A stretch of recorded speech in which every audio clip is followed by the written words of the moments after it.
জানাইছেন বাবাকে বিবাহ করার সন্তানদের কোনো কর্তব্য আছে কিনা।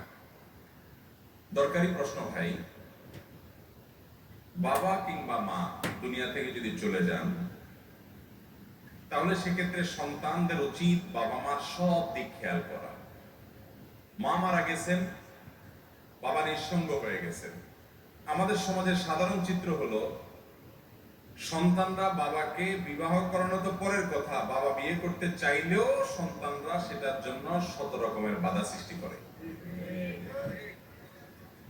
এই সন্তানকে বলা হয় স্বার্থপর সন্তান। এর চাইতে বড় স্বার্থপরতা আর কি হতে পারে? মায়ের মৃত্যুর পর বাবা যদি জীবন সঙ্গিনীর প্রয়োজন অনুভব করেন, বিশেষ করে মানুষের বয়স যখন বেশি হয়ে যায়, নিঃসঙ্গতা এবং একাকিত্বের যে কষ্ট, এটা তখন কুরে কুরে খায়, তখন একটু একান্তে কথা বলার জন্য একটা মানুষের দরকার হয়, যাকে মনের কথাগুলো খুলে বলবে। তো এই জন্য সন্তানদের বরং উচিত বাবাকে এবং তার জীবন সঙ্গিনী হিসেবে একজন মা, একজন স্ত্রীর ব্যবস্থা করা, উদ্যোগী হওয়া। এবং এই ব্যাপারে সবচেয়ে বড় বাধা হলো সন্তানদের যে বাবা যদি আরেকটা বিয়ে করে, মা দুনিয়া থেকে চলে গেছে, ওই ঘরে যদি আবার ছেলে মেয়ে যদি হয়, তাহলে ভাগযোগ দিতে হবে। ঠিক না ভাই? ঠিক। এই ভাগযোগ দেওয়ার ভয়ে যদি বাবাকে আপনি অসহযোগিতা করেন, তাদের হক নষ্ট করেন, বাধা সৃষ্টি করেন। আমি অনেক ফ্যামিলি কথা জানি যে বাবা বিয়ে করার জন্য উদ্গ্রীব, কিন্তু সন্তানরা শপথ করেছে, পণ করেছে কোন অবস্থাতে বাপরে বিয়ে করতে দেওয়া যাবে। সন্তানদের দোষ দেওয়া লাভ কি? শুধু আমাদের সমাজের বেশিরভাগ মানুষ, আমাদের টেন্ডেন্সি, প্রবণতা, মন মানসিকতা এরকম, কারণ স্ত্রী মারা যাওয়ার পর বয়স একটু বেশি হয়ে গেছে, 50-60 বা এরকম আরো বেশি কম বয়স হয়ে গেছে, এই বয়সে যদি কেউ বিয়ে করার চিন্তা করে, বিয়ে করার চেষ্টা করে, তার জন্য উপযুক্ত পাত্রী খোঁজাখুঁজি করে, এলাকার সব মানুষ শিপ শিপ শুরু করে। ঠিক না ভাই? ঠিক।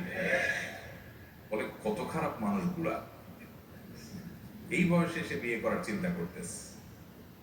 আমাদের সমাজটা এমন একটা জায়গায় চলে গেছে, এই সমাজে আকাম কুকাম করলে তাকে মানুষ খারাপ বলে না, ভালো কাজ করলে তাকে মানুষ খারাপ বলে। সমাজের সমস্ত কুসংস্কার আমাদের ভাঙতে হবে।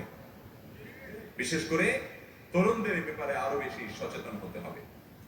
আপনার বাবা, আপনার মা সারা জীবন আপনার জন্য উজাড় করে সবকিছু দিয়ে দিয়েছে। তার কি প্রয়োজন আছে না আছে, তার কোনটা দরকার আছে না আছে, আপনার স্বার্থ পরে তার প্রয়োজনটাকে অগ্রাধিকার দিবেন। এটি হলো সুসন্তানের কাজ, এটাই হলো নেক্সট সন্তানের কাজ। বাবার যদি বিয়ে করতে আগ্রহী নন, তার যদি বাধা না থাকে, এমন কিছু বয়স হয় যে অনেক বাবা আছেন যে অন্য কিছু না, শুধুমাত্র তার শারীরিক খেদমত, বয়স হয়ে গেছে, দেখা গেল যে টয়লেটে তাকে সহযোগিতা করতে হয়, নাবের নিচে পশম পরিষ্কার করতে সহযোগিতা করতে হয়। একান্ত অনেক বিষয় আছে যেগুলোতে একজন সহযোগিতা না করলে একা একা করতে পারেন না, অন্যরা করতে পারেন না। সদর ঢাকা ফরজ, সেটা অন্যের সামনে উন্মুক্ত করা যায় না। অন্যকে বৌমা বলেন, ছেলে মেয়ে বলেন, তারা কেউ সেটা করতে পারে না। এটা আমি তার একজন জীবন সঙ্গিনী দরকার। তো এই সময়টাতে পর্যন্ত সন্তানরা স্বার্থপরের মতো আচরণ করে, দেখেও না দেখার ভান করে, বুঝেও না বুঝার ভান করে। আছে না নাই? ভালো সন্তান সে যে বাবার স্বার্থকে প্রায়োরিটি দিবে, আর কিচ্ছু না। এবং শুধু সন্তানের কাজ না, এখানে সমাজের মানুষের কাজ। বৃদ্ধ হয়ে গেলে, বয়স হয়ে গেলে, সেটা তো অনেক পরের কথা। বাবা মায়ের বিষয়টা আরো পরের কথা। আমাদের সমাজে কোনো মহিলার স্বামী মারা গেলে বা কোনোভাবে তালাক প্রাপ্ত হয়ে গেছে, 2-4টা সন্তান আছে, সে যদি অন্য কোথাও বিয়ের চিন্তা ভাবনাও করে, সমাজের বেশিরভাগ মানুষ সেটাকে ভালো চোখে দেখে। এই যারা ভালো চোখে দেখে না, এই সবগুলো মানুষ গুনাহগার হবে, পাপিষ্ঠ হবে, অপরাধী হবে। একজন পুরুষ, একজন নারীর শরিয়া সিদ্ধ যে অধিকার আছে সেটা থেকে বঞ্চিত করার অপরাধে। আমাদের দৃষ্টিভঙ্গিটাকে পাল্টাতে হবে, নজরটাকে পাল্টাতে হবে, ভুলটাকে ভুল, ভালোটাকে ভালো বলতে শিখতে হবে।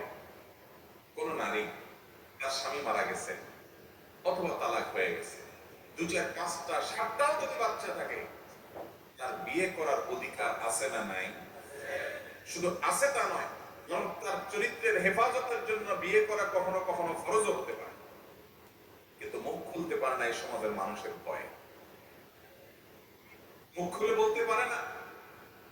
তো যাদের কারণে বলতে পারে না, এরা সবাই গুনাহগার হবে। অতএব আমাদের দৃষ্টিভঙ্গিটা কি করতে হবে? পাল্টাতে। বাবা মায়ের ব্যাপারে যেমন, অন্যদের ব্যাপারেও। কোন মহিলা স্বামী মারা গেছে আর বিয়ে শাদী বসে নেই, সারা জীবন এইভাবে কাটায় দিছে, তো সমাজের মানুষ মনে করে মহিলা খুব ভালো, নেককার, পরেজগার। হতে পারে নেককার, পরেজগার, কিন্তু ধরেন একটা বাচ্চা হয়েছে, 2টা বাচ্চা হয়েছে, মাত্র 25-30 বছর বয়স। এই বয়স থেকে তার আল্লাহ তাআলা কতদিন হায়াত রেখেছেন এই পর্যন্ত, একা একা থাকা এটা তার জন্য শরীয়তের দৃষ্টিকোণ থেকে কখনো প্রশংসনীয় বিষয়। ঠিক একই কথা একজন পুরুষের জন্য প্রযোজ্য। আমাদের সমাজে বিয়ে না করে থাকলে সবাই তার প্রশংসা করে, কি ধৈর্য, মাশাআল্লাহ, কোথাও যায় নাই, পুরো জীবন কাটায় দিছে। তিনি সন্তানদের জন্য ত্যাগ করেছেন, তিনি আল্লাহর কাছে সওয়াব পেতে পারেন।